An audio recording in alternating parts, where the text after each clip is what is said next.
It was an unusually quiet Thursday afternoon when the first hint of something amiss made its way into my life. I remember because I wasn't supposed to be home. A freak electrical fire at the factory where I worked had everyone sent home early, and I was looking forward to surprising Erica with an impromptu date night.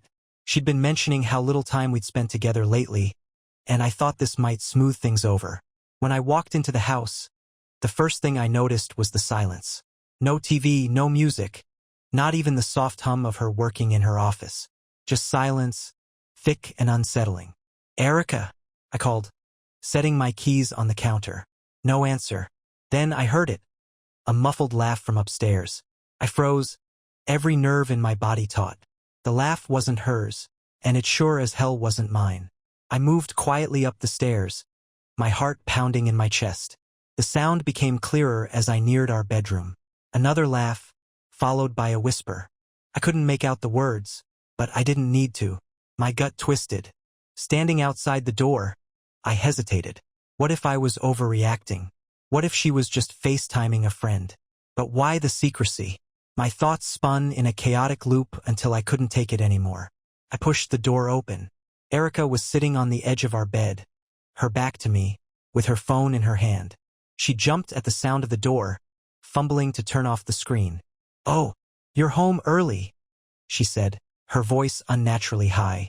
Her cheeks were flushed, and her breathing was uneven, like she'd been caught red-handed. "Who were you talking to?" I asked, my voice steadier than I felt. "Nobody," she said too quickly. "Just a stupid video. You know, those prank ones. Why are you home?" She shot out the question like a deflection. I stared at her. "There's no sound coming from your phone." Her mouth opened, then closed. She looked at the phone in her lap as if it might offer her a way out. "Fine," she snapped, her tone sharp and defensive. "It was Lindsay. We were just chatting about work stuff.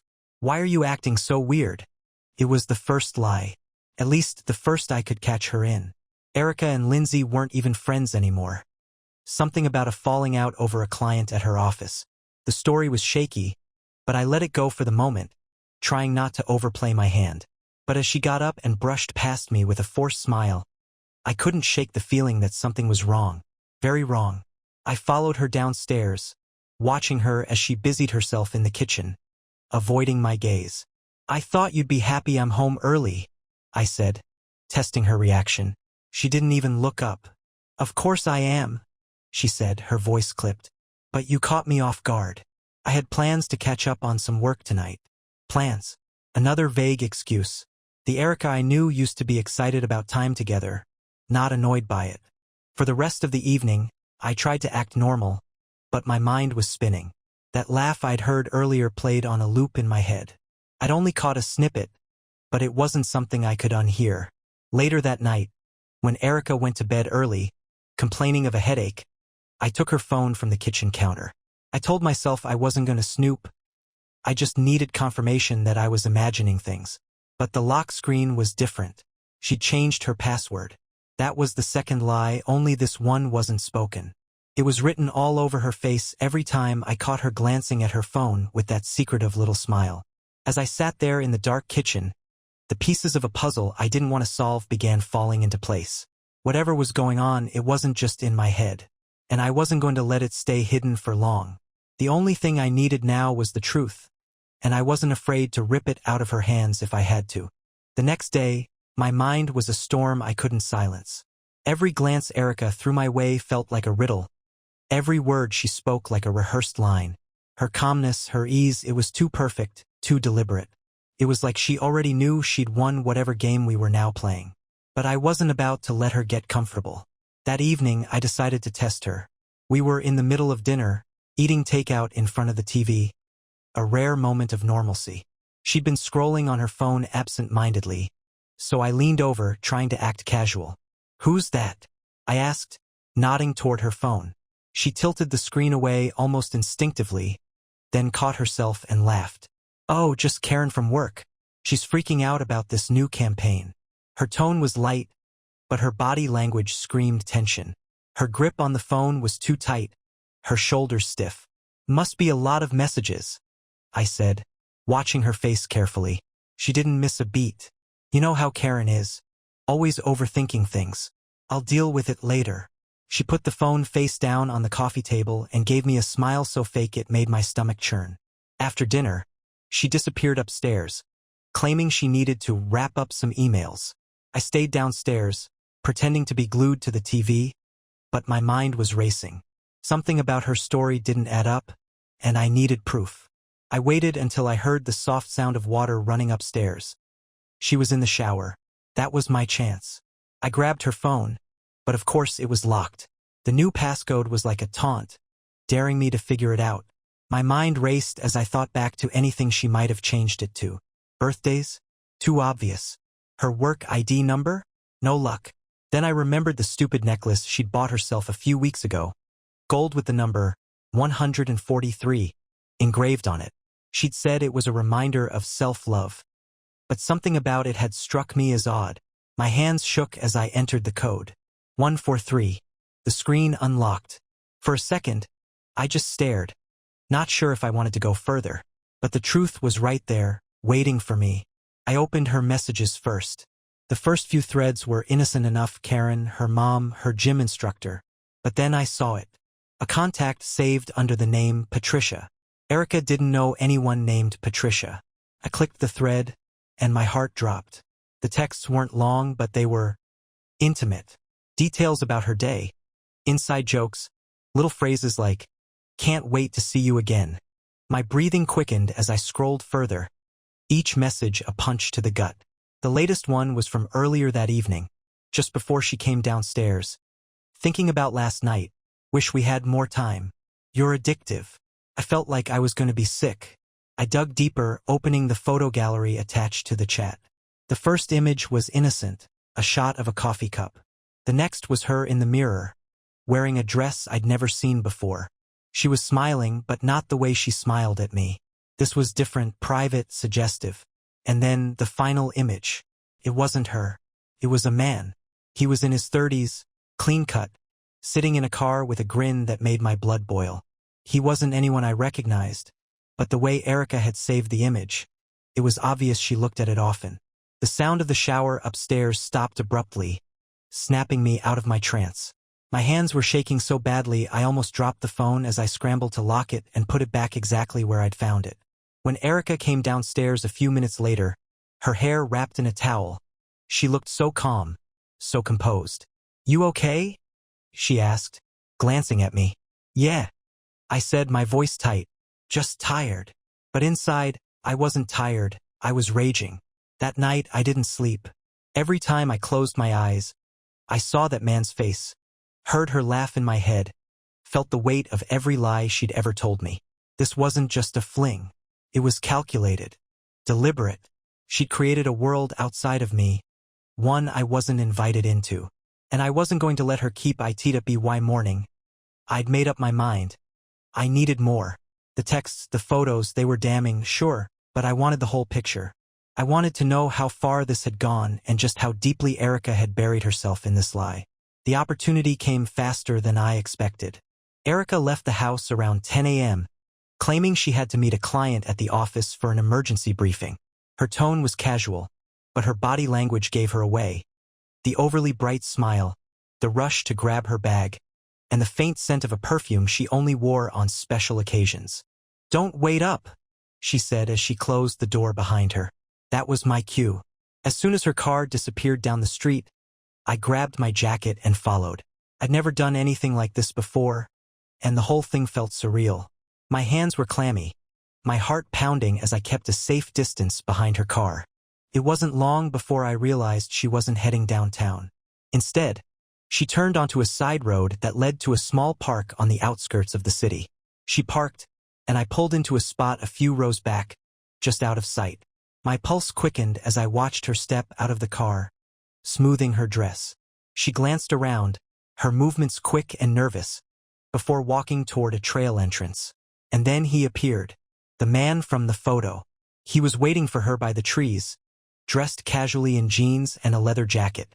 Erica lit up when she saw him, her entire demeanor shifting into something I hadn't seen in years.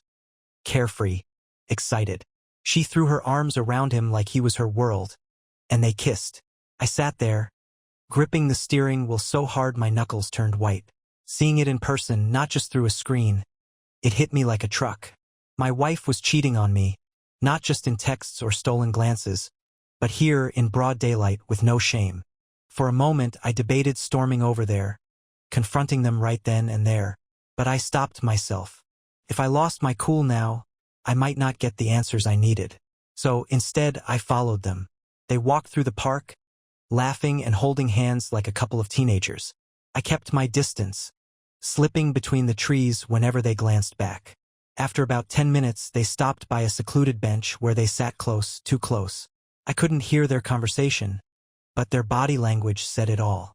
Erica was leaning into him, her hand on his chest, while he whispered something in her ear that made her laugh. It was sickening. And then, as if to twist the knife deeper, she pulled out her phone and took a selfie with him. The same phone she guarded like a secret treasure at home. I snapped my own photo of them from behind a tree, my hands still shaking.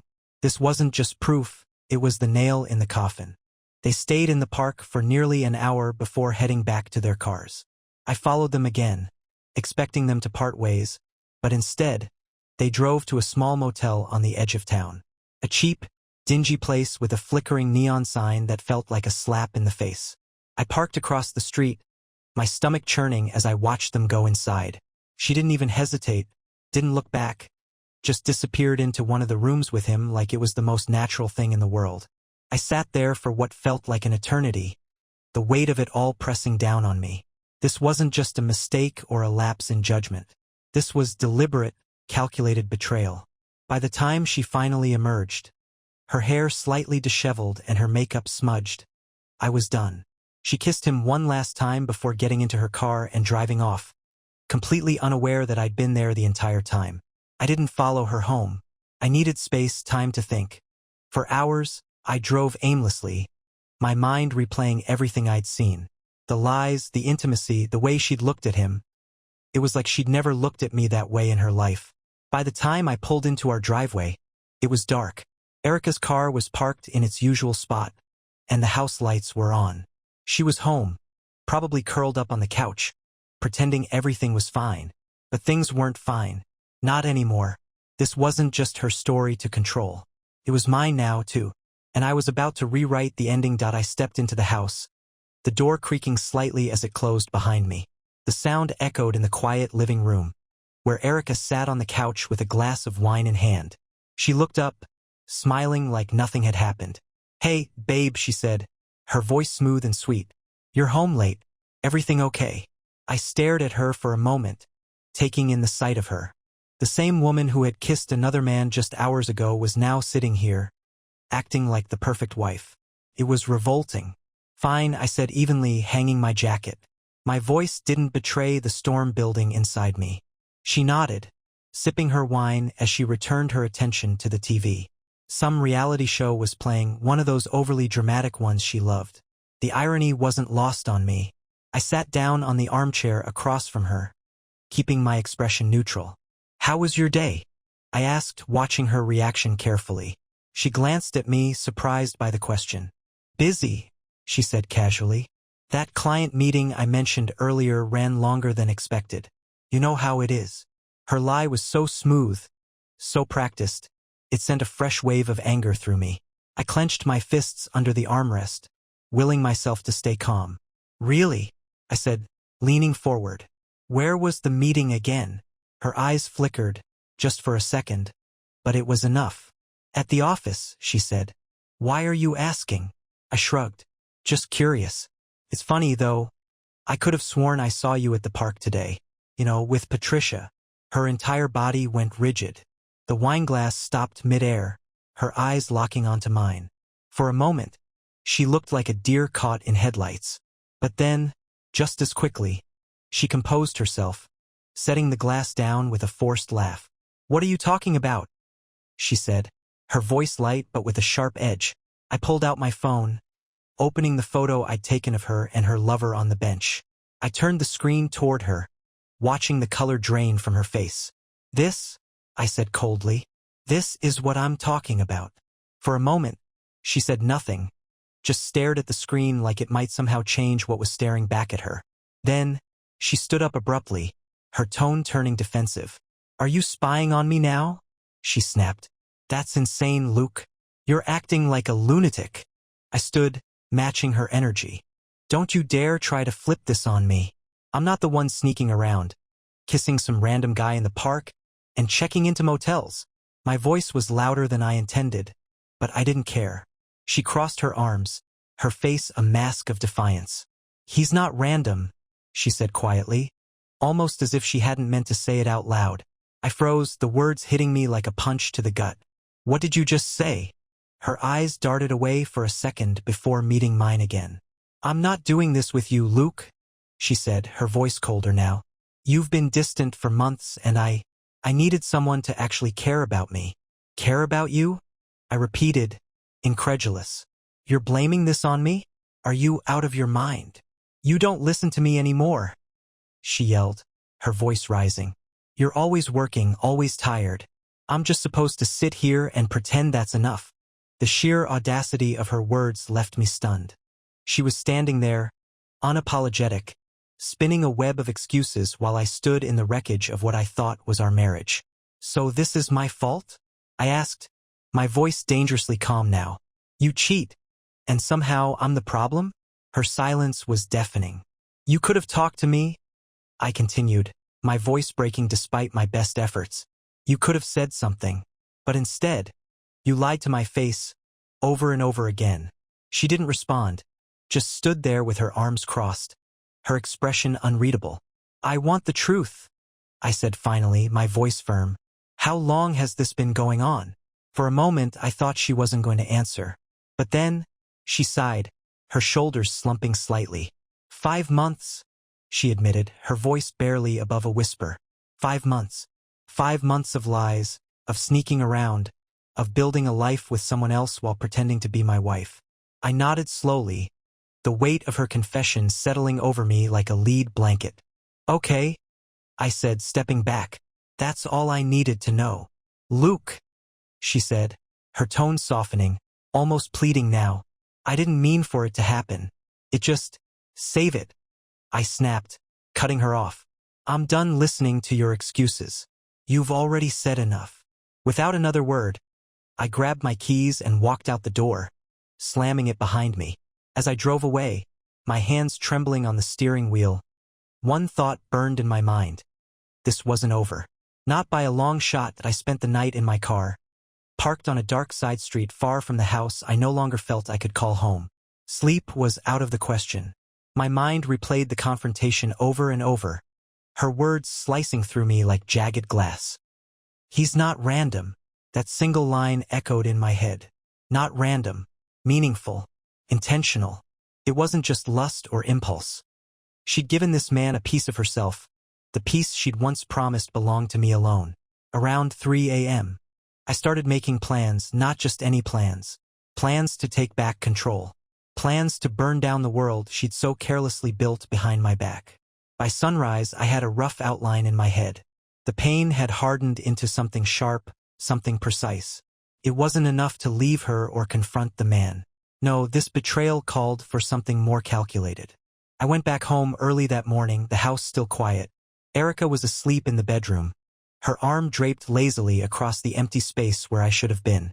Seeing her like that, so at ease after what she'd done, made my blood boil. Quietly, I packed a few essentials.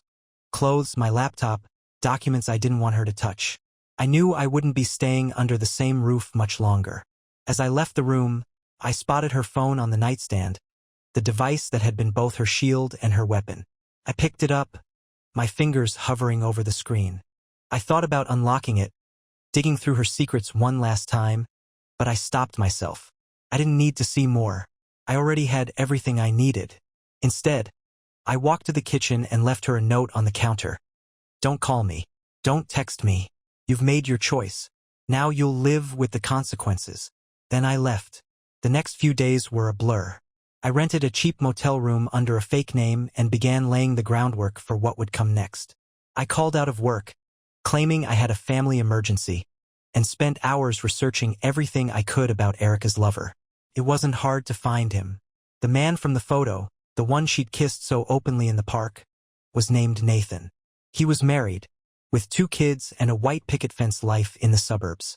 I stared at his social media profile for hours, studying every detail. His wife, Lauren, was a kindergarten teacher. Their daughters looked like they were straight out of a catalog.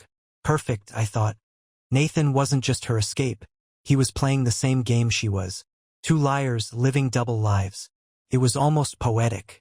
I spent hours crafting an email to Lauren. I included everything. The photos from the park, screenshots of their texts, even the motel's address where they'd met. I didn't hold back. When it was done, I hovered over the send button for a moment, the weight of what I was about to do pressing down on me. This wasn't just about revenge anymore. It was about ripping apart the web of lies they'd spun. I hit send. Lauren called me that same evening. Her voice was trembling, somewhere between shock and anger. "I don't know who you are," she said, "but thank you for telling me. God, I don't even know what to say."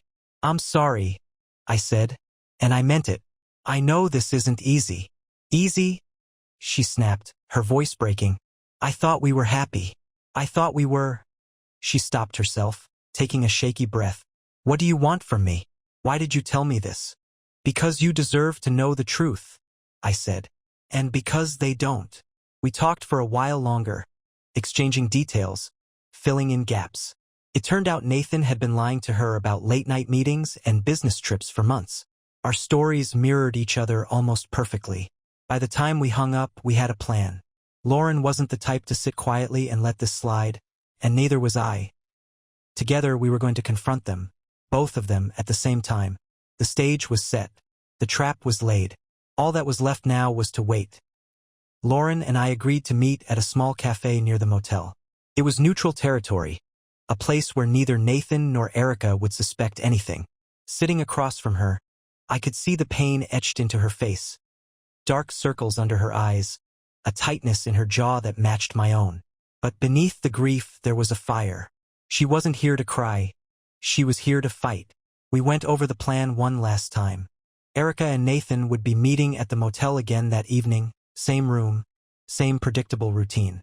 Only this time, they wouldn't leave unnoticed.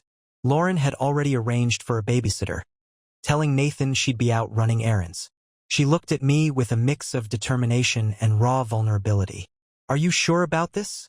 she asked, her voice steady despite the tremor in her hands. "I've never been more sure of anything," I replied. We arrived at the motel an hour before Erica and Nathan were set to meet. Lauren parked her car on the far side of the lot, while I stayed closer to the entrance. The plan was simple. We'd wait until they were inside, then confront them together. It felt surreal sitting there, watching the minutes tick by on the dashboard clock. My heart was pounding so loudly it drowned out every other sound. I kept glancing at the motel's entrance, half expecting to see them walk in together, laughing and carefree like they owned the world. And then they did. Nathan's car pulled into the lot first, parking in the same spot he always used. A minute later, Erica's car appeared, sliding into the space beside his. I watched as they stepped out, greeting each other with the ease of people who had done this 100 times before. They didn't even look around. Lauren and I got out of our cars, moving quickly but quietly.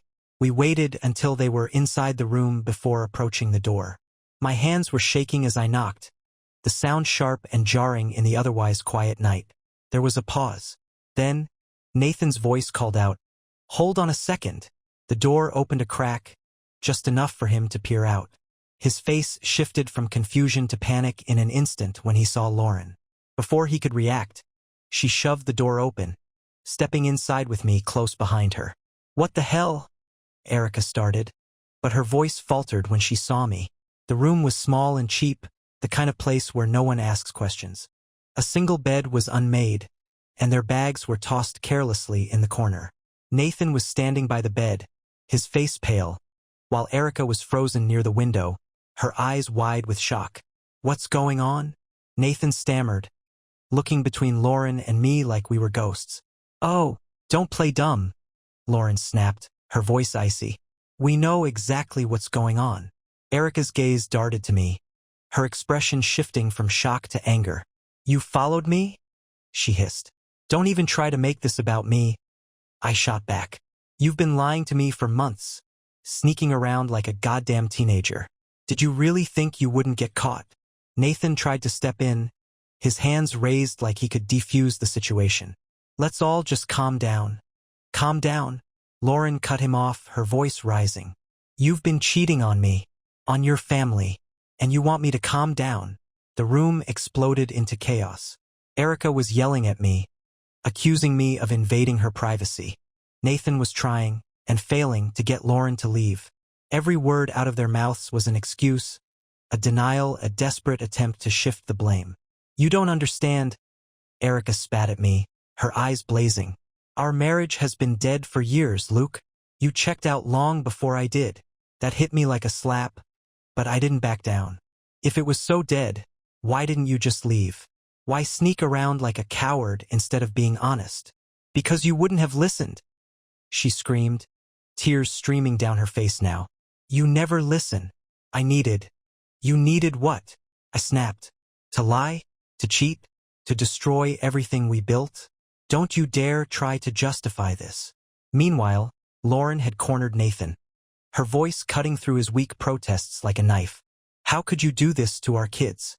To me? Was it worth it? Nathan? Was it? He had no answer, just stood there, his shoulders slumped, looking like a scolded child. Finally, I'd had enough. The sight of Erica, still trying to justify her betrayal, made my stomach turn. I turned to Lauren. We've said what we needed to say. Let's go. Lauren gave Nathan one last, withering look before nodding. Together, we walked out, leaving them standing in the wreckage of their deceit. As we stepped into the cool night air, Lauren turned to me, her voice quieter now. What happens next? I didn't have an answer. Not yet. But I knew one thing for sure. Whatever came next, it would be on my terms, not theirs. The morning after the confrontation, I woke up in the unfamiliar comfort of my rented motel room. For the first time in days, I felt a strange sense of clarity. The raw chaos of discovering Erica's affair had been replaced by something colder, more focused. I wasn't just picking up the pieces anymore. I was deciding what to do with them. My phone buzzed incessantly on the bedside table. Erica had called me 7 times overnight, each time leaving a voicemail. I didn't listen to a single one. Her texts were the same mixture of apologies and anger that I'd come to expect. Luke, we need to talk. You can't just walk away like this. I know you're hurt, but don't act like you're perfect in all this. Ignoring me won't fix anything. Please, let's just talk. I deleted them all. Lauren called around noon. She sounded drained, her voice heavy with the weight of what we'd done the night before. Did she reach out to you? She asked. Yeah, I said. Non-stop. Same here, she muttered. Nathan's been calling me every hour like clockwork. He even came to the house this morning. I didn't let him in. Good, I said. They don't get to control the narrative anymore. We talked for a while, mostly about logistics.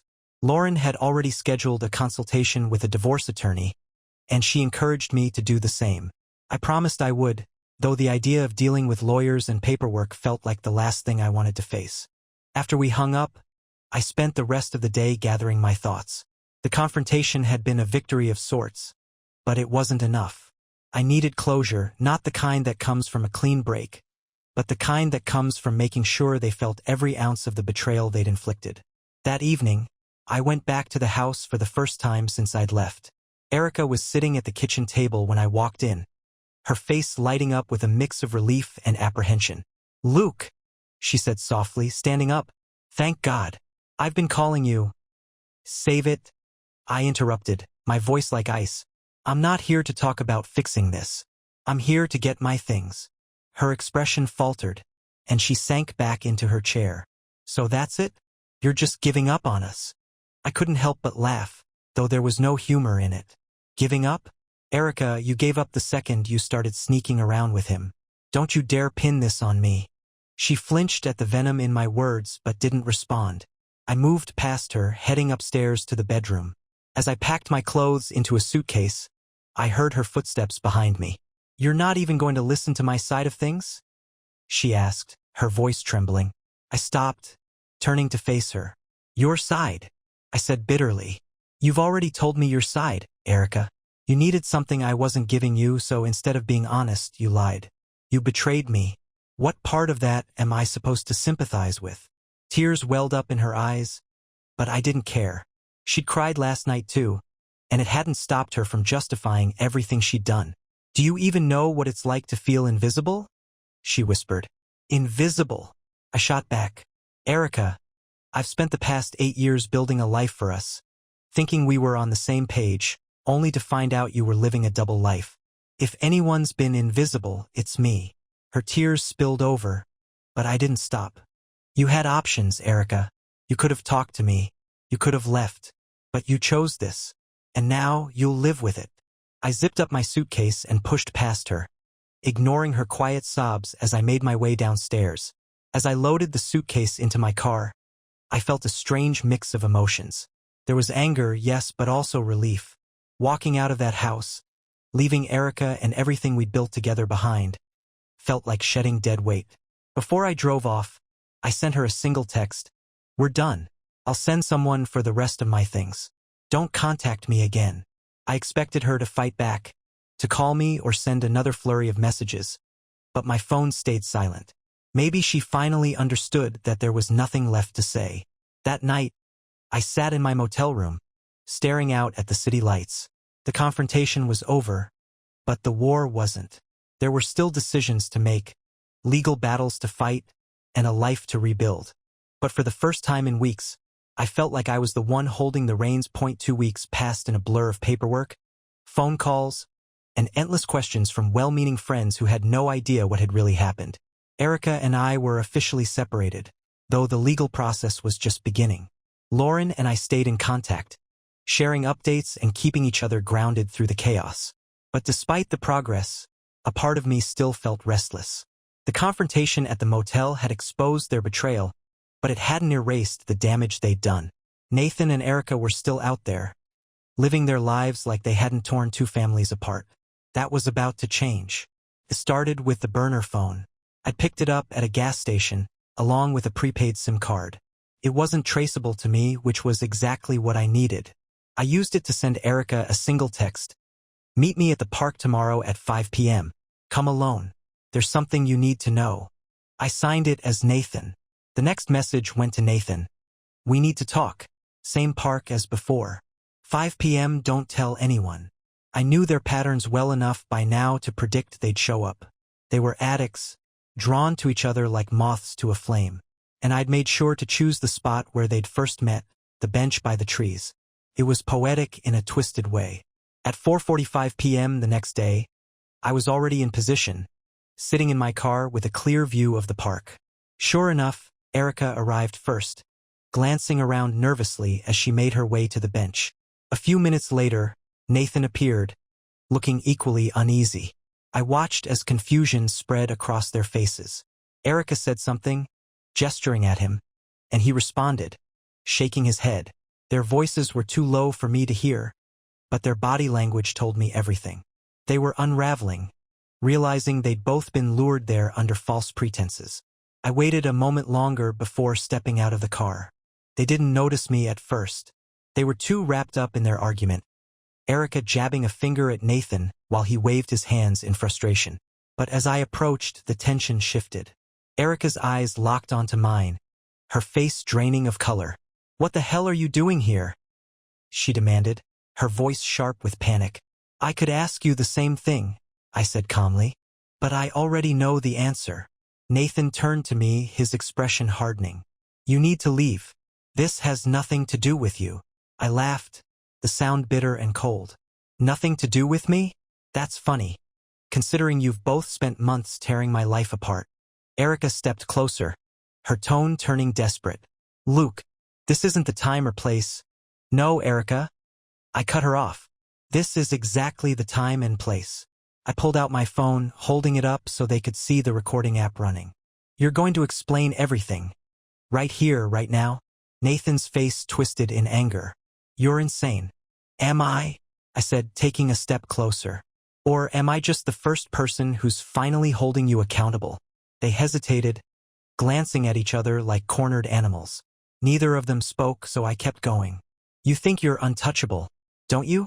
sneaking around behind everyone's backs, pretending you're the victims in all this. But guess what? You're not.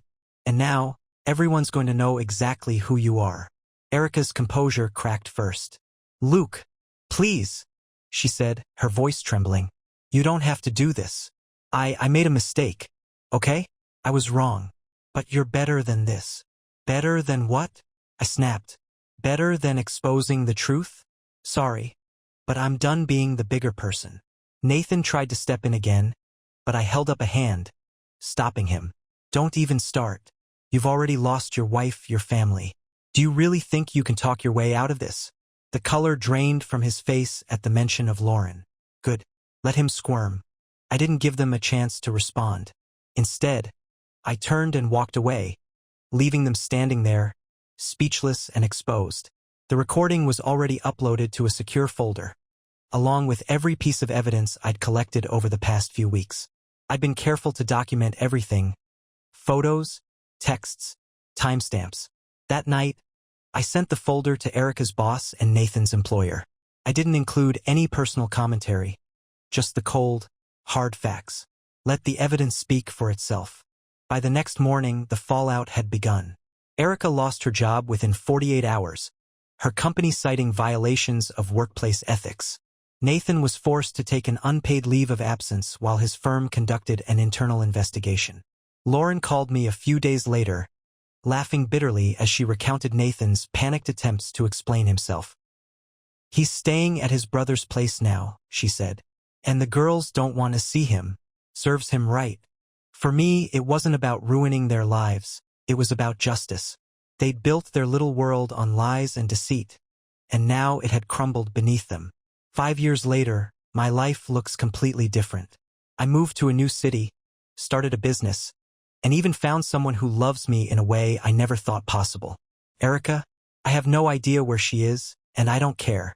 But sometimes, late at night, I think back to that moment at the park, the looks on their faces as their perfect little lie came crashing down.